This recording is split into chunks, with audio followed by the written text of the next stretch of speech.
They arrive over a speed of over 400 miles, over 5.5 to 6,000 feet, slowing down to approximately 120 miles per hour, before then coming back down to approximately 500 feet, twisting around to like leading the team as it goes. Red Bull, squad leader jump on.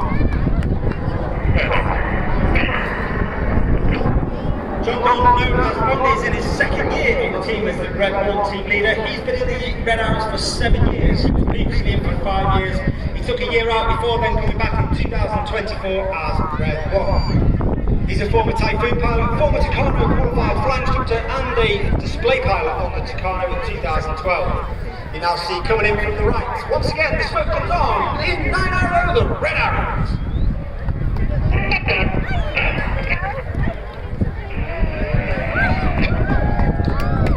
On the right hand side of Red 1 is Red 2 Flight Lieutenant Rob Thomas. Rob is in his first year on the team. Uniquely, he was taken from training as an instructor on the Hawk T-Mark 1 and 2 away school based at RAF Valley.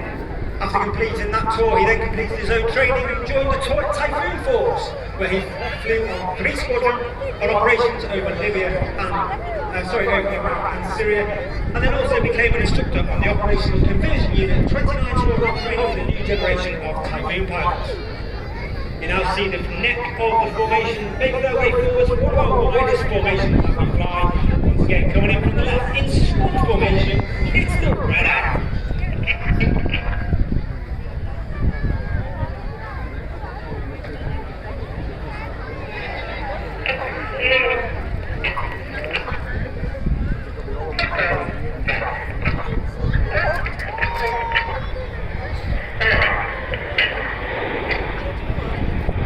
You can hear those commands from Red 1, they're almost robotic and monotone in his delivery, and that's because we fly our formation by ear rather than by eye. So what does that mean? That means the pilots on the outside of the formation, they have to put their input in just a little bit earlier than those on the inside because they have to go through a larger amount of airspace, and it makes the formation move as one rather than a ripple effect down the wing.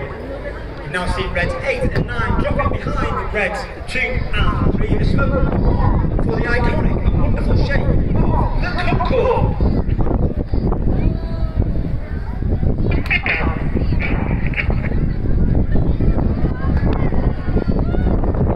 On the left hand side of that centre step is Red 3 Flight Lieutenant Andrew McEwen, known as Maka.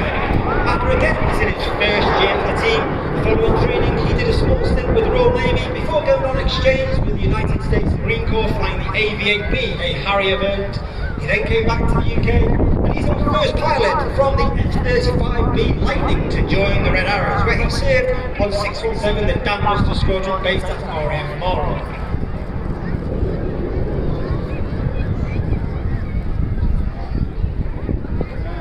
11 pilots in the Red Arrows, Reds 1 through to 9, performing for you today. You've got Red 11 and myself, Red 10, former Tornado GR4 pilot and former qualified flight instructor on the Hawk T-Mark 2, and this is my 4th and final year in the Red Arrows. In from the right to celebrate 20 years of the Typhoon display team, this is Typhoon.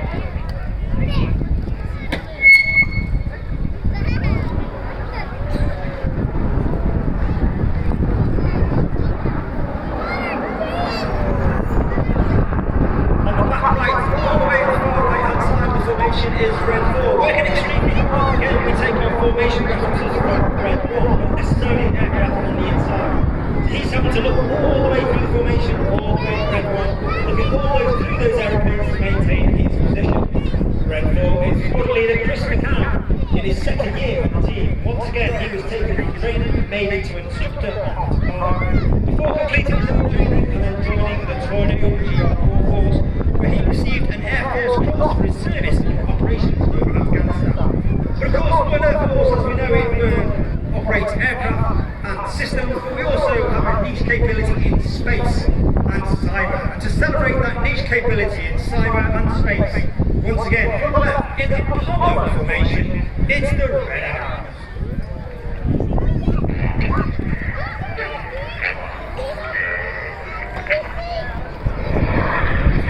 Of course, the Red Arrows is not just about the pilots. We have a team of over 140 personnel, over 120 of them are the engineers, the logisticians, the public relations, the visual communicators, the administrators. They're known as the Blues. a number of blues here today at our Red Arrows tent. Please pop along, have a chat to them, find out about what they do in the Red Arrows and about their careers in the Royal Air Force to date. Find out all about them and what they do. You now see Red 6 and 7 split, ladies and gentlemen, boys and girls, as they come round to left. Get your cameras ready for the colourful Big Vixen.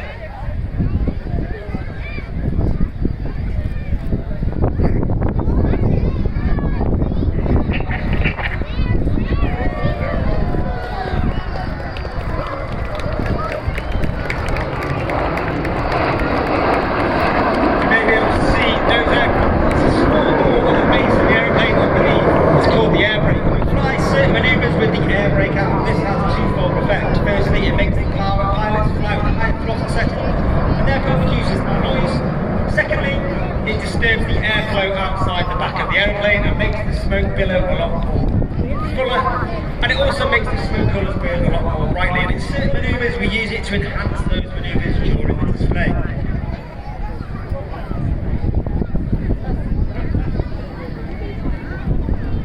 As we talked about the blues earlier, and in the blues there are 11 individuals who get to fly in the back of our aircraft in between displays when we cannot take the full engineering complement. They are known as circus. One individual with every display is Circus 10, that's AS1 Ewan Lewis. He's out on the seawall filming the display for safety and debriefing purposes, and often responsible for the airborne media, video and pictures taken from our aeroplane. Look to your front right over the distance for the most popular, if not the most popular manoeuvre. It's tornado time!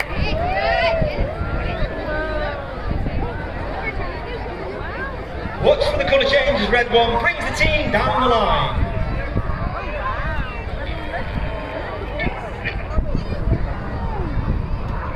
Reds 8 and 9 at the back, twisting around the formation. Working extremely hard, it's like being in a washing machine, being tuggled around while indoors.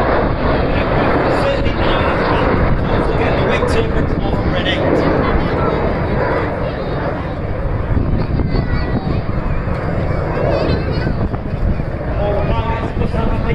One operational tour has 1,000 to 1,500 hours and be assessed as a development in the air before they can even apply to join the team. We then take these applicants and we sift them down to the final 9. They spend a week with us in our Springbok training exercise in Croatia, Greece. They do a mock media interview, a flying test, a formal interview before we take that 9 and slip them down to the last 3 that become the new pilots of the year.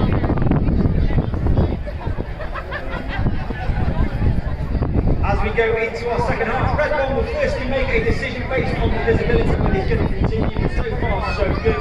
And this will be your last opportunity to get that picture on the Red Arrows in my iconic Diamond 9 before we start the second half, which is the hardcore, the jaw-dropping, more dynamic part of the show.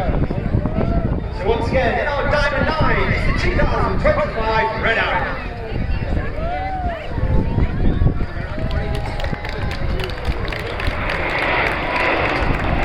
Go into the second half. We start the second half of the show with the same way we did last year because it became most popular. It's the 5-4 split. And the second half is now operated in 2 distinct sections. Off to the left hand side you've got Reds 1 through 5 named after Enid Blyton's famous 5s. They are called Enid. And off to the right hand side you've got 6, 7, 8, 9 known as Hannah, named after Squadron Rayhanna, one of the most famous and first members of the Red Arrows. Also the only team leader to lead it for 4 years.